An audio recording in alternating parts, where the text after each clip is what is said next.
încercăm să demonstrăm astăzi și asta este competiția noastră de astăzi.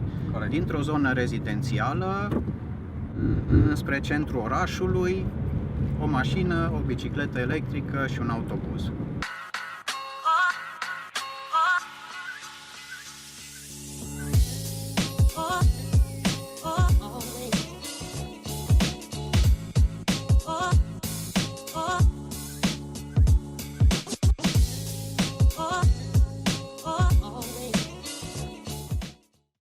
Da, 13 minute Cam așa. până la intrarea în oraș. Cam așa, foarte mult.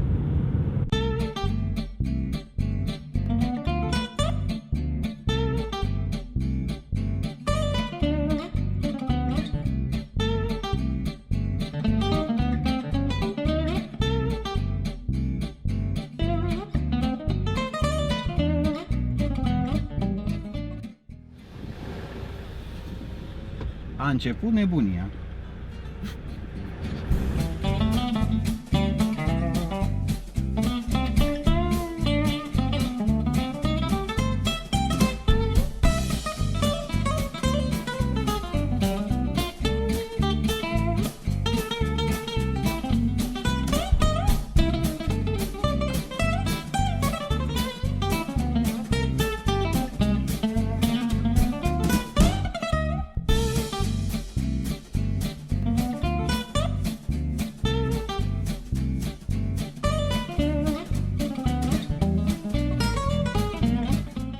Eu sunt Cosmin de la comparatorul de biciclete și mă aflu în mașină cu Victor de la Bike Show, despre care vom afla mai multe într-un scurt interviu.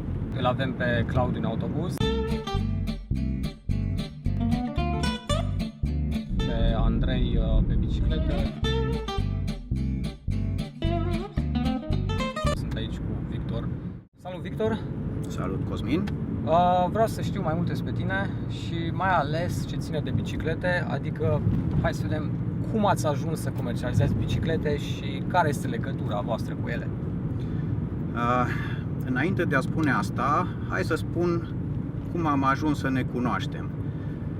Acum, cred că vreo 2 luni, o lună jumate, mi-a apărut pe Facebook o reclamă de-a voastră, site-ul vostru, și mi s-a părut foarte, foarte faină ideea ca cineva să facă un comparator de biciclete în 2018 în România, pe o piață care acum crește și acum se formează.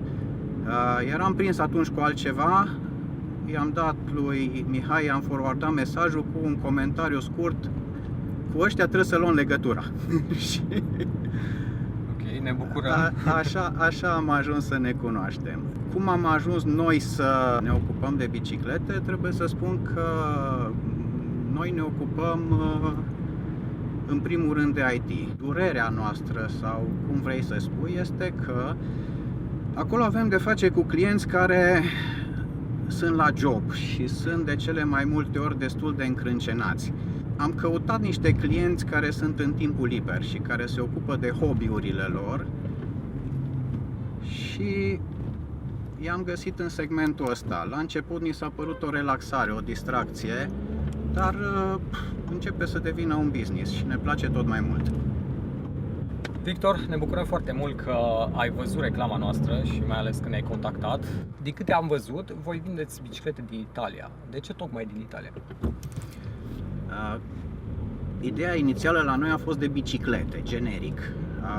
Am avut o experiență de vreo 2-3 luni de zile în care am discutat, am început cu vreo 6 companii asiatice.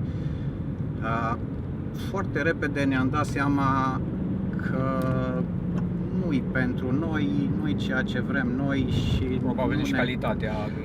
Nici calitatea, nici dialogul, nici nivelul de taxe, multe nu s-au potrivit. Și atunci ne-am orientat spre a căuta un producător european. În primul rând am dorit un producător european care să nu aibă pe nimeni în România, pentru a putea începe să construim cu el de la capăt. Și așa am găsit pe Atala și la Atala am găsit niște lucruri pe care nu le văzusem în alte părți. Am găsit foarte multă pasiune, care e specifică italienilor în general. Am găsit istorie, am găsit tradiție, am găsit niște valori de care ne-am simțit mai mult atrași comparativ cu cele pe care inițial le-am văzut în Asia.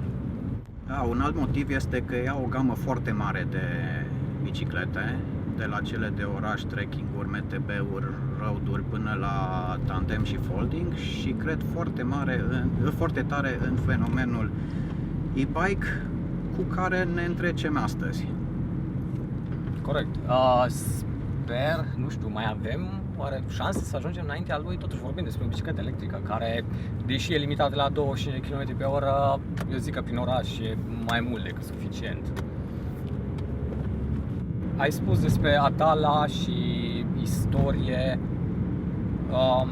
Explică-ne puțin, nu știu, brandul e foarte puțin cunoscut la noi. De când aduceți? Parcă de anul trecut sau? Cam de un an și ceva, este al doilea sezon în care aducem. Brandul e puțin cunoscut la noi pentru că pe cei de la Atala nu i-a interesat în mod special această parte a lumii. Vorbim de partea lumii de parcă ar fi lumea a treia, dar într-adevăr, adică vorbim de partea vestică. Această parte a Europei. Vânzările lor sunt foarte mari în vestul Europei, da, și trebuie totuși ținut cont, și la asta mă gândesc când spun de istorie și tradiție, trebuie ținut cont că în anul 1907 Atala făcea biciclete și că în anul 1909 Atala a câștigat prima ediție a Giro de Italia. Okay. După aceea, prin anii 30 și prin anii 60, a urmat o mulțime de alte tururi câștigate și de alte campionate câștigate. Sunt unii dintre cei care au influențat istoria bicicletei în secolul trecut. Pe lângă Atala, voi mai aduceți și altă marcă, Whistle?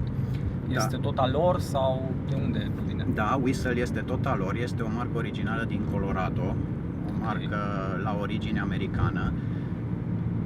Face parte din grupul Atala, în momentul de față se fabrică tot în Italia și cele două branduri se completează. Atala este axată mai mult pe partea de city bike și trekking bike și mountain bike până la un anumit nivel.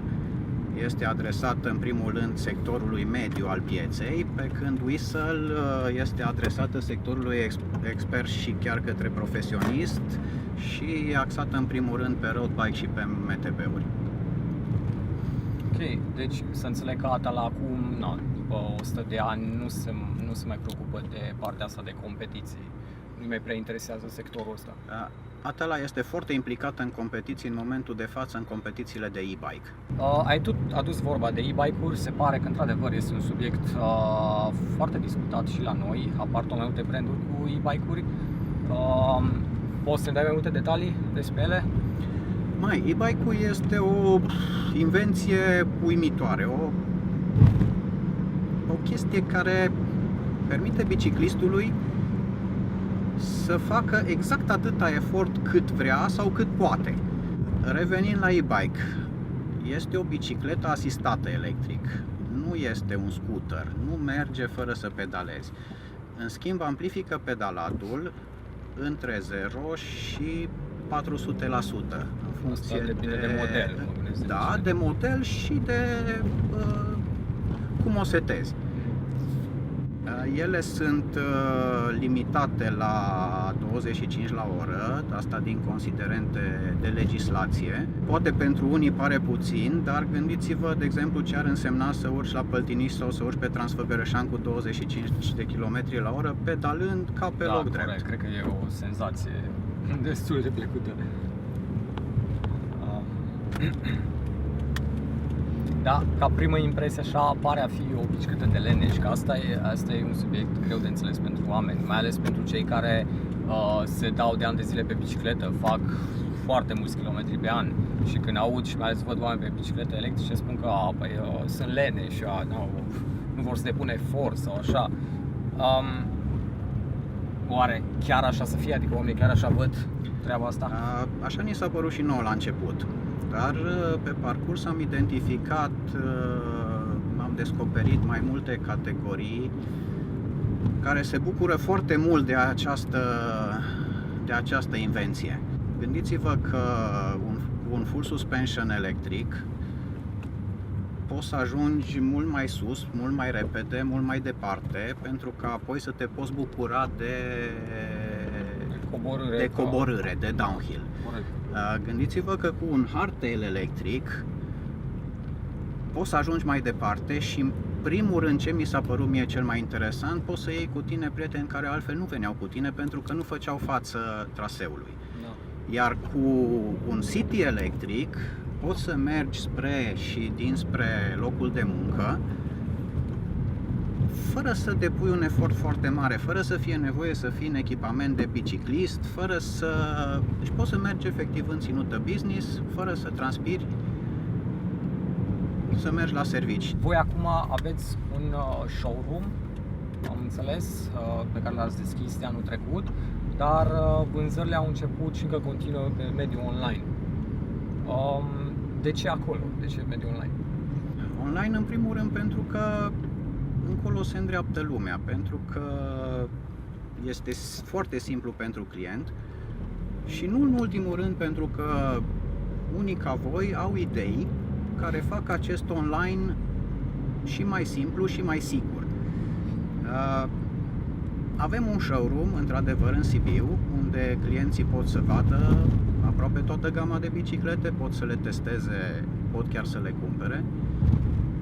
Intenționăm să mai deschidem showroom-uri în orașele mari din țară, dar focusul rămâne pe online și focusul rămâne și pe vânzări directe către companii. Ok, ai spus companii, crezi că cineva, adică de la companii cumpără biciclete? De ce ar cumpăra? Nu cred, sunt sigur. Okay. Pentru că am vândut către companii, pentru că suntem în discuții în continuare cu companii și pentru că atât companiile cât și instituțiile, din diverse motive, cumpără sau vor cumpăra și acest mijloc de transport. Unii dintre ei vor pur și simplu să-și fidelizeze angajații, alții vor să încurajeze fenomenul bike to work, alții vor să-și elibereze locurile de parcare, poate să facă o altă hală în locul parcării, alții vor să descongestioneze drumurile spre zonele industriale, iar alții pur și simplu au nevoie ca angajații lor să se deplaseze prin centru sau prin zone aglomerate mai ieftin, mai rapid, fără a mai căuta locuri de parcare. Deci acestea sunt argumentele companiilor. Până la urmă beneficii pentru ei, atât pentru ei ca companie, dar și pentru angajații lor. Și pentru ei, și pentru angajați, și pentru comunitate. Pentru că nu în ultimul rând se descongestionează traficul pentru noi toți. Din păcate și Sibiu o ia pe urmele Bucureștiului, chiar dacă suntem destul de mici ca oraș, dar se pare că traficul în fiecare dimineață e tot mai groaznic. Sincer, încrederea în mașină începe să pălească, mai ales că mă gândesc că Andrei deja s-ar putea să fie de mult în centru. Da, și eu cred că a ajuns deja la destinație. La un moment dat tu mi-ai povestit o chestie foarte interesantă când ai fost în Olanda cu o doamnă mai în vârstă. Da, era ceva foarte amuzant, dar care totuși ne-a lăsat un pic cu gura căscată. Da, m-a marcat. Am stat mai multe zile în Olanda, în a doua zi deja mi-era rușine să mai mișc mașina. Okay.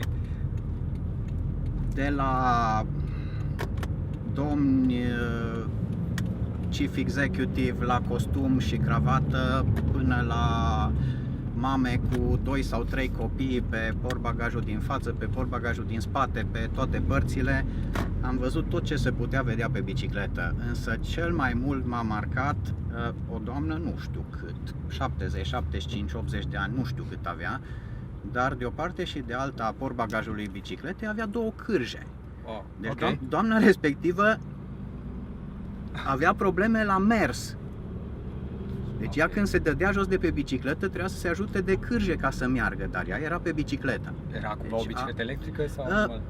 Nu știu, deci la momentul respectiv, acum 2 ani și ceva, eu încă nu știam de existența bicicletelor electrice. Am să zic, n-ai băgat de seamă. N-am băgat de seamă, oricum am rămas atât de interzis când am văzut-o că nu știu dacă mă mai uitam ce fel de bicicletă are. Da, corect, mi se pare.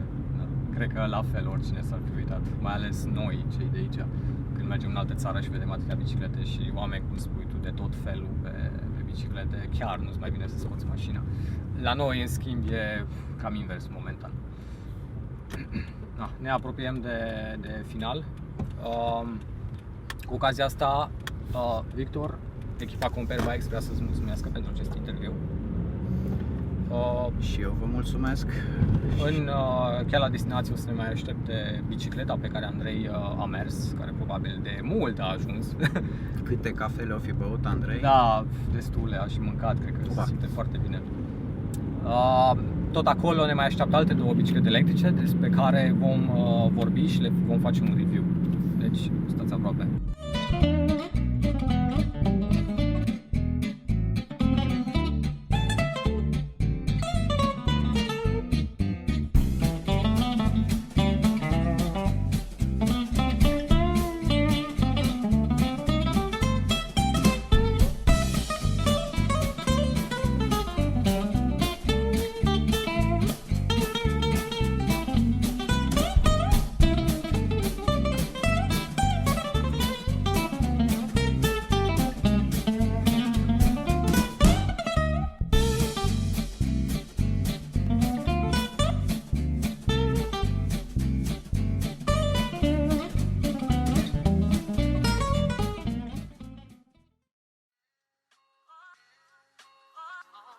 Ne aflăm astăzi în Piața Mare din Sibiu, unde am să vă prezint 3 biciclete. 3 biciclete puțin mai speciale, după cum puteți vedea.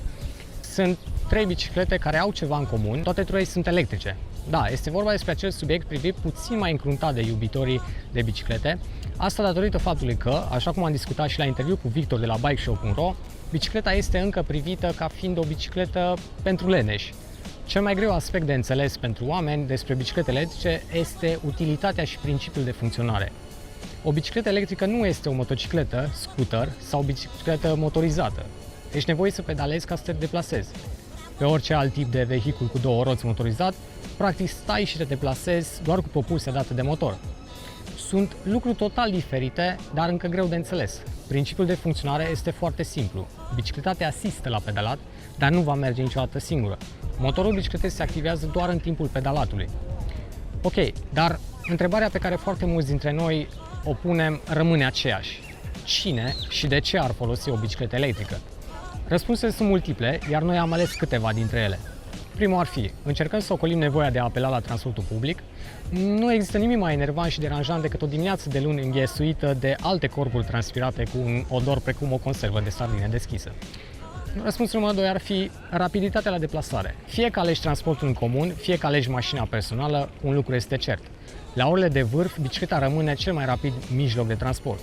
Cu această ocazie, poate mai salvezi câteva zeci de minute de somn în plus. Cu o bicicletă electrică nu ești nevoit să depui efortul la pedalat, chiar dacă locuiești într-o zonă cu urcări abrupte, care altfel te-ar pune în dificultate și ai avea toate șansele să ajungi transpirat la destinație. Așa că uită de hainele de schimb și kitul de toaletă personală, este timpul să scapi de echipamentul din licra și să pui costumul office pe tine. Numărul 4 ar fi economie.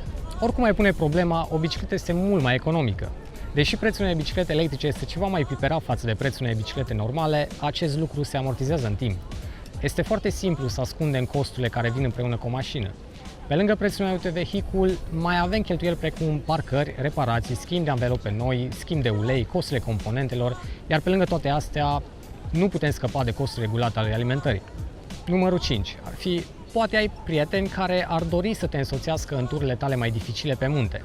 Așa că nu-ți fă griji că nu vor avea antrenamentul necesar pentru a ține pasul cu tine pe urcări. Din nou, nu este vorba despre lene. Această bicicletă, spre exemplu Atala Bicross, l-a ajutat pe tatăl meu să redescopere bicicleta și plăcerea de a pedala după o pauză de aproximativ 35 de ani. A reușit să țină pasul cu mine și cu ceilalți participanți la tură pe un traseu de off-road cu tot felul de obstacole și urcări abrupte. Astea fiind spuse, haideți să aflăm puțin mai multe detalii tehnice despre aceste biciclete. Vom începe cu bicicleta de oraș Atala B-Easy S AM80, pe care colegul nostru Andrei a străbătut orașul și a câștigat această cursă. Bicicleta vine cu un cadru de aluminiu și roți de 28 de inci sau 700C pentru cunoscători. La prima vedere, putem observa că s-a mers pe o geometrie a cadrului de tip unisex sau cu denumirea mai puțin cunoscută de Easy Access. Motorul acestei biciclete este făcut chiar de către Atala.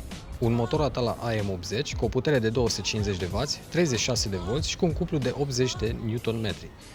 Cu 5, respectiv 10 mai puternic față de cele mai puternice motoare de la Bosch sau Shimano. Să nu uităm că aceste motoare sunt limitate la o asistare maximă de 25 km pe oră. Odată atinsă și depășită această viteză, motorul se oprește și ești liber să pedalezi în voie dacă dorești ceva mai multă viteză. Viteza maximă de asistare este limitată la 25 km la oră datorită legii care ne cere să avem un permis de conducere tip AM în cazul în care această viteză trece de cei 25 km pe oră, iar puterea motorului trece de 0,25 de kW, fie că vorbim de motor electric sau termic. Motorul este alimentat de o baterie de 300 Wh, mai mult decât suficient pentru deplasările prin oraș, cu autonomie de aproximativ 120 de km pe modul Eco și aproximativ 35 km pe modul Turbo. Asta dacă te grăbești. Pe ghidonul bicicletei găsim display-ul sau consola cu ale sale controle și informații despre viteza de deplasare, odometrul, temperatura, ora, starea bateriei și nivelul de asistare pe care te afli. Tot de pe această consolă controlăm cele 5 trepte de asistare care variază între 50% și 400%. Această bicicletă mai are în dotare toate accesurile necesare, precum portbagaj, cric, apărător și lumini. Bicicleta mai vine echipată cu o furcă SRS Santur Next de 50 de mm pentru extra confort, pedalier FSA Metropolis, schimbător spate Shimano Acera, casetă Shimano cu opinioane și manetă schimbător Shimano Turni de tip RevoShift. Iar când vine vorba de frânare, poate ați observat discurile de frână.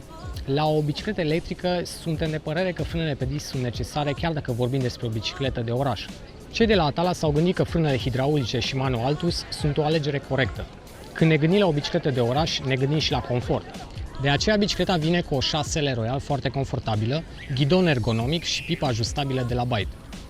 Jantele acestei biciclete sunt marca Ambrosio, mai mult sau mai puțin cunoscute la noi, butuși Shimano și anvelope șoalbe Citizen. Cam atât am avut de spus despre bicicleta de oraș, acum vom trece la altă categorie de bicicletă. Aici avem de a face cu o bicicletă de munte Atala Bicross S Hardtail, adică avem amortizor față, iar spatele este rigid. Un cadru de aluminiu și roți de 27,5. De data aceasta avem un motor Bosch Performance CX de 250 de W, 36 de V cu un cuplu de 75 Nm, la fel limitat la 25 km pe oră. Avem o baterie ceva mai mare, de 400 de Wh, care în modul Eco ne indică aproximativ 200 km autonomie, iar pe cea mai înaltă treaptă Turbo, aproximativ 75 de km. Consola de la Bosch de pe ghidon vine de data aceasta cu 4 trepte de asistare care variază între 50% și 300%. Fiind o bicicletă de munte, nu putem avea pretenția să găsim pe ea accesorii de genul apărători, lumini sau portbagaj. Bicicleta vine echipată cu o furcă SR Santur XCR de 100 mm cu blocaj de pe ghidon. Pedalier FSA Dynadrive, schimbător spate Shimano SLX, casetă Shimano cu 10 pinioane, manetă schimbător Shimano de ore, frâne hidraulice pe disc Shimano Acera și jante marca Ambrosio. Butucii sunt de la Shimano, iar cauciucurile Byte Mangen de 2.25. Acum poate că v-a atras atenția și ați tot aruncat câte un ochi la bicicleta cu amortizoare ceva mai generoase. Poate ați ghicit deja ce este. Ce vedeți aici este deja cu totul o altă categorie. Da, este o bicicletă de munte, dar este o bicicletă pregătită să atace orice fel de teren accidentat îi arunci în cale. Aici vorbim despre o bicicletă de All Mountain Whistle B-Rush Plus Smart LTD, cu roți de 27,5 Plus și cadru aluminiu. O bicicletă ediție limitată din 2017. De ce ai avea nevoie de un motor la o bicicletă menită să coboare? Simplu, ca să cobori trebuie să urci undeva. Urcarea pe munte va fi extrem de ușoară, iar coborârea la fel de rapidă și distractivă. Motorul este același ca pe Atala Bicross S, același Bosch Performance CX de 250 de W, 36 de V și cu un cuplu de 75 de Nm. Dar de data aceasta cu o baterie și mai mare, de 500 de Wh. Același tip de consolă cu 4 nivele de asistare, iar de data aceasta bicicleta vine echipată atât cu o furcă față Fox 34 Float Performance, cu asa cursă de 150 de mm, dar și cu un amortizor spate Fox Float Performance cu o cursă de 140 de mm. pedalier FSA, schimbător spate XT, casetă Shimano cu 11 pinioane, manete schimbător Shimano XT, frâne hidraulice de la Magura model MT4 respectiv MT5 cu ale sale discuri generoase de 203 mm pentru o putere de oprire sporită. Bicicleta mai vine echipată cu o tijă de șa de tip dropper de la Kindshock, cu o cursă de 100 mm și control de pe ghidon, astfel încât la apăsarea unui buton, tija se va lăsa complet și vei fi pregătit de coborâre fără ca așa o să deranjeze. Jantele sunt marca Rodi, butucii Shimano, iar anvelopele Schwalbe Nobinic de 2.8. Nu uitați că toate cele 3 biciclete prezentate sunt disponibile pentru comparare pe site-ul nostru comparebikes.net sau comparabiciclete.ro. Lucrăm la cea mai mare bază de date de biciclete pentru ca tu să poți alege ceea ce ți se potrivește. Acolo poți vedea toate datele tehnice, prețurile recomandate de vânzare, precum și cele mai bune oferte ale magazinelor partenere. Dar destule cuvinte, haideți să vedem ce poate una dintre aceste biciclete.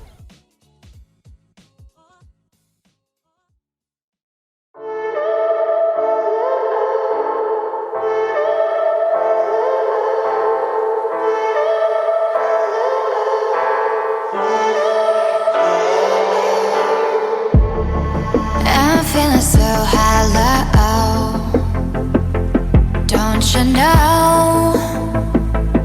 Don't you know? I'm living in shadow, don't you know? Don't you know? I fell for fool's gold, I fell for fool's gold. What did I know? What did I know? I fell for fool's gold, I fell for fool's gold. What did I know? What did I know? You were fool's gold. Oh my God. Yes, I did it all for love. Oh my God. Yes, I did it all for love. Oh my God. Yes, I did it all for love. Oh my God.